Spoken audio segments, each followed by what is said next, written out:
Hai guys, welcome back. Macam korang tahu, aku nak borak pasal teori bounty Mugiwara after Pulau Egghead. So macam korang sedia maklum, sekarang Kizaru dengan Luffy tengah fight, Zoro tengah fight dengan Lucci, dan Mugiwara Pirate sekarang ni tengah dikepung dekat Pulau Egghead bersama ratusan ribuan marine yang diketuai oleh Kizaru. Datang pula bersama-sama Kizaru tu certain. Sekarang ni aku nak buat spekulasi, andai katalah Mugiwara Pirate ni berjaya melepaskan diri dari Pulau Egghead, pergi ke next pulau, mungkin Pulau Elbaf. Jadi apa yang akan jadi? Berkemungkinan besar bounty diorang akan dinaikkan sebab Mugiwara Pirate berjaya melepaskan diri daripada satu kepungan yang lebih dahsyat daripada Bastard Call. Ada pula Kizaru dan juga Certain, jadi mesti diorang dinaikkan bounty. So sekarang aku nak buat bounty diorang dinaikkan selepas Pulau Egghead berapa. So kita mula dengan Chopper. Kita recap balik. Chopper mendapat bounty yang pertama dekat Enies Lobby bernilai 50 berry. Kemudian dia dapat bounty yang keduanya dekat Dressrosa Arc bernilai 100 berry. Dan yang ketiga dekat Wano Kuni. After Wano Kuni, dia dapat bounty bernilai 1,000 berry. Jadi kat sini aku berteori lah. Aku predict Chopper punya bounty ni takkan meningkat tinggi sebab Marine masih lagi menganggap Chopper sebagai binatang peliharaan. Jadi Chopper punya bounty selepas Pulau Egghead berjumlah 2,000 berry. Clear? Got it? Okay.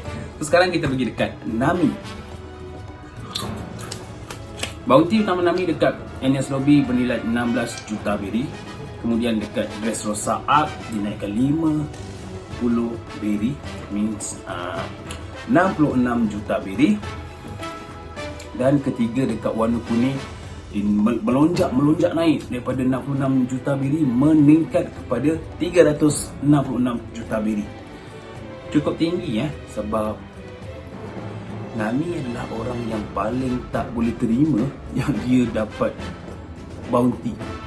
Tapi dalam tak boleh terima tu 366 juta berry kau. Alright, so aku berteori atau predict Nami punya bounty selepas Pulau Egghead meningkat kepada 466 juta berry. Sekarang kita pergi dekat Franky pula. Franky arc pertama lah. Bounty pertama dekat arc Enies Lobby juga bernilai 44 juta berry. Kemudian dinaikkan menjadi 94 juta berry dekat Dressrosa Arc. Dan yang ketiga, sama macam Nami, melonjak naik 300 juta berry menjadi 394 juta berry dekat Pulau Wano. So aku predict dekat Pulau After Egghead ni bounty dia meningkat kepada 494 juta berry.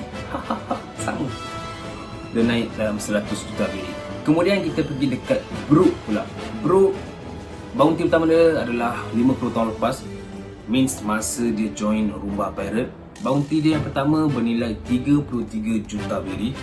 Kemudian bounty yang kedua dia dapat dekat Dressrosa Arc bersama dengan Mugiwara Pirate bernilai 83 juta berry.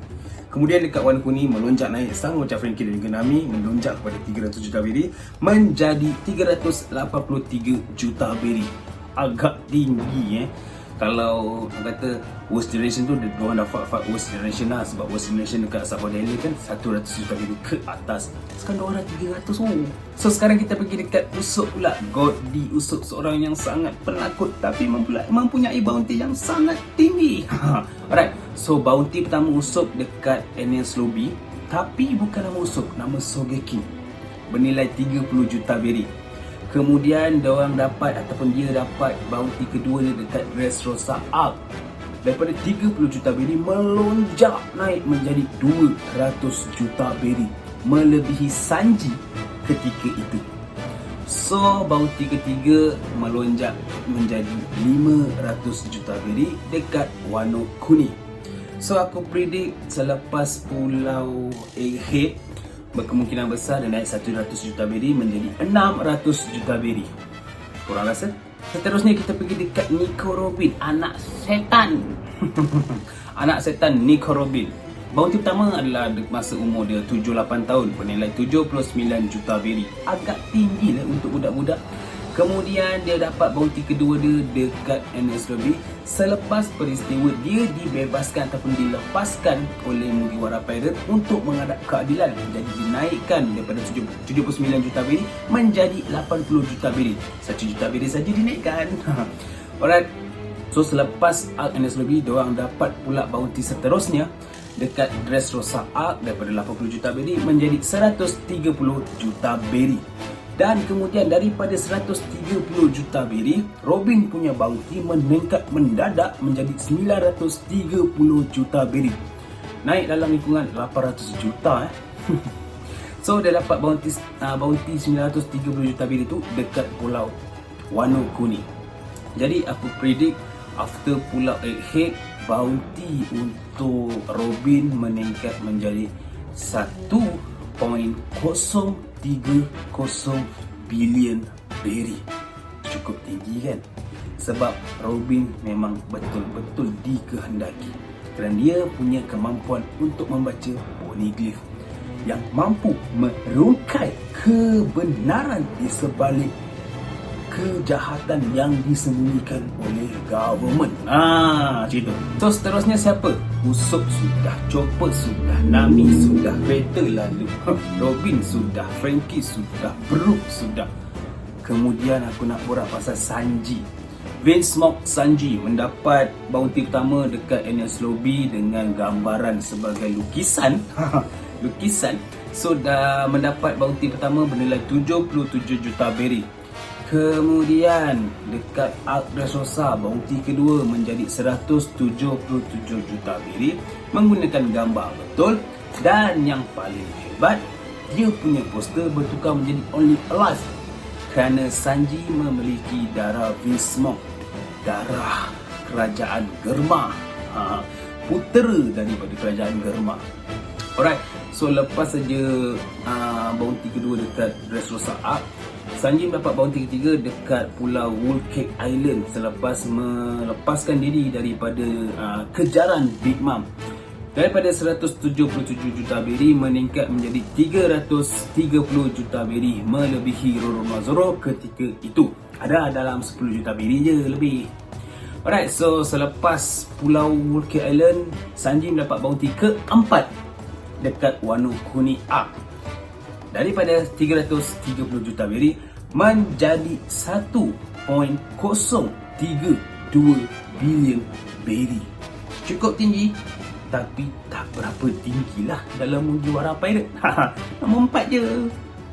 Alright, so aku berpredict ataupun aku berteori Sanji punya bounty selepas Pulau Egghead akan menjadi 1.132 bilion beri. Naik 100 juta je. Tak payah lebih lah. Naik 100 juta je. So seterusnya aku nak borak pasal Jinbe, pahlawan Satria Lautan si Jinbe. Jinbe mendapat bounty pertama semasa join Sun Pirate, di bawah naungan Sun Pirate. Mendapat bounty pertama bernilai 76 juta beri. Kemudian dinaikkan menjadi 250 juta beri, sekaligus merangkap Jinbe sebagai si Chibukai. Dan kemudian bounty ketiga Jinbe bernilai 438 juta beri selepas kejadian Marineford. Dan bounty keempat Jinbe meningkat menjadi 1.100 bilion beri selepas join Mugiwara dan selepas peperangan di Wano Kuni. Jadi aku predict selepas Pulau Egghead mungkin Jinbe punya bounty menjadi 1.200 bilion beri. Jom, okey. Naik 100 juta beri je, tak lebih-lebih. So, yang kedua tertinggi dalam Mugiwara Pirate siapa lagi kalau bukan Roronoa Zoro. So, Roronoa Zoro mendapat bounty pertamanya selepas kejadian pancungan 100 orang pembunuh pahan dan juga dapat menewaskan Dustbone atau Mr. One dekat Arc Alabasta. Bounty pertama Zoro menjadi 60 juta beri. dan kemudian melonjak kepada 120 juta beri selepas Enies Lobby menewaskan CP9 dan berjaya melepaskan diri daripada Bastard Call bersama dengan Mugiwara Pirate. So daripada 60 menjadi 120 juta beri, merangkap sekali. Zoro menjadi salah seorang worst generation. Dan bounty ketiga Zoro adalah selepas pulau Dressrosa Arc. Dressrosa mendapat bounty sebanyak 320 juta beri. Tinggi tu. Dan dia agak ketinggalan daripada Sanji dalam 10 juta beri. Tak lama lepas saja pulau Wano ataupun kejadian dekat Wano Kuning melonjak naik menjadi 1.111 bilion beri, melebihi Sanji dan Jinbe, merangkap nombor 2 paling tinggi dalam Mugiwara Pirate. So aku predict Zoro punya bounty selepas pulau Egghead menjadi 1.222 bilion beri. Masih nombor 2 dan makin jauh meninggalkan nombor 4. So yang terakhir, bakal central kita, Monkey D. Luffy.